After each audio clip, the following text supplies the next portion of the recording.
Hi everyone, my name is Macy Higgins, and today my topic is why the legal drinking age should be 18. So at 18, as we know, people are considered legal adults who can vote, serve in the military, be tried as an adult in court, and are just generally expected to be able to take care of themselves. But we are still considered too young and immature to handle alcohol. This is obviously a backwards way of thinking that America's society has deemed normal for years now.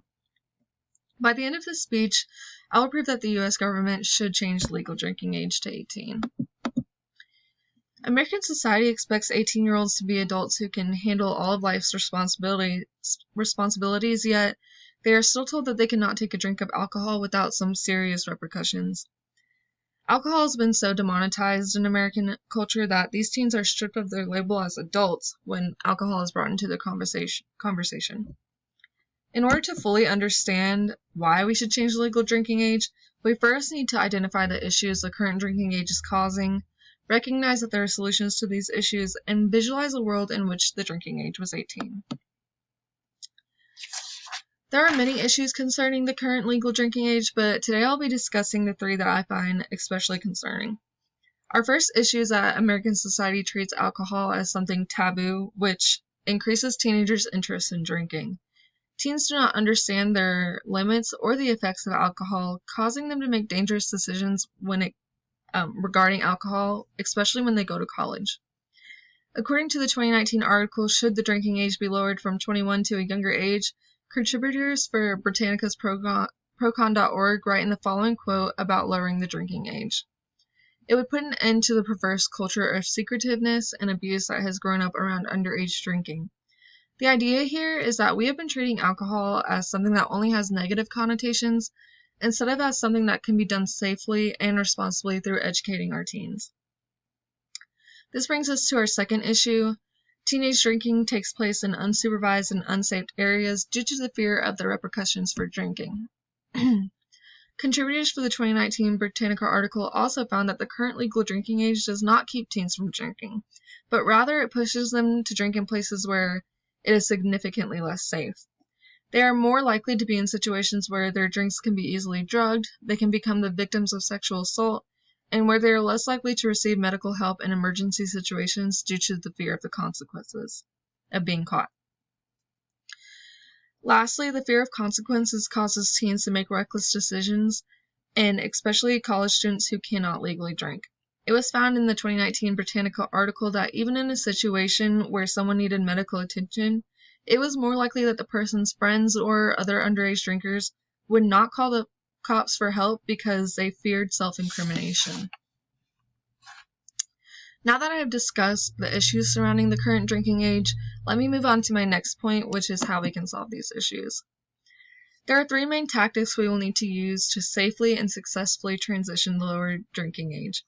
First, lowering the drinking age to 18 and encouraging parents to be more transparent about introducing alcohol into their teens' lives will improve the issues listed because it will encourage alcohol to be normalized and promote the introduction of alcohol to teens before they get to college, which will familiarize themselves with their limits and the effects of alcohol.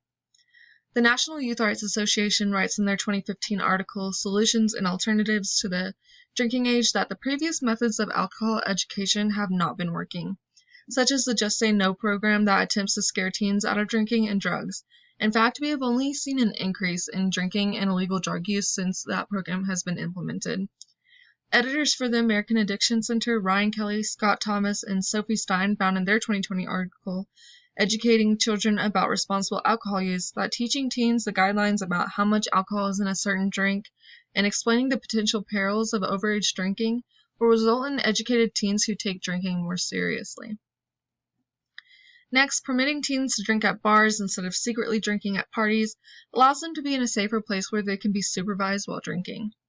According to the 2019 article, Should the Drinking Age Be Lowered from 21 to a Younger Age?, contributors for the Britannica's Procon.org found the following.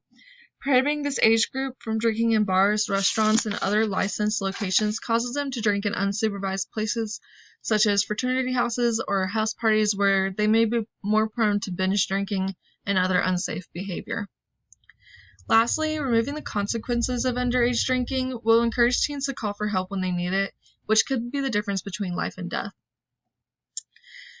The National Youth Rights Association writes in their 2015 article Solutions and Alternatives to the Drinking Age that decriminalizing underage drinking and reducing the penalties that are applied to underage drinkers will not only speed up the process of changing the legal drinking age, but also encourage teens to reach out for help when they need it. Teens will no longer fear calling for help when their friend needs it or if their friend is showing signs of alcohol poisoning, and they will be more likely to call cops over to a party that's just getting out of hand. Now that I have discussed how we can solve these issues, let me move on to my next point, which is what the world would look like if the lower drinking age was implemented. So there will be more understanding from a young age in the ways alcohol affects us and more respect for how to consume it. This understanding will result in legal drinkers who do not get drunk to the point of blacking out and make decisions that keep each other safe instead of putting each other in danger. Editors for the American Addiction Center, Ryan Kelly, Scott Thomas, and Sophie Stein, write in their 2020 article, Educating Children About Responsible Alcohol Use, that Europeans have successfully educated their children about alcohol by introducing alcoholic drinks at a young age in a casual manner, so like at dinner. They also found that European teens do not use alcohol to rebel like Americans do, but rather drink more casually. If we were to adopt these concepts, the number of teens putting themselves and others in danger would decrease significantly. The evidence provided in this speech proves that changing the legal drinking age to 18 is essential, or else we will see a steady increase in these issues in uneducated teens who do not take drinking seriously. Without identifying issues the current drinking age is causing, recognize that there are solutions to these issues, and visualizing a world when our drinking age is 18, we will never make any progress. I'm calling you to take a step towards a safer future for our teenagers by signing all the petitions you can find online that have to do with lowering the legal drinking age to 18. There are a few examples on your screen, but there are many more that you can find just by looking this up on Google. Here's my Works Cited page, and that's all I have for you today. Thank you for listening.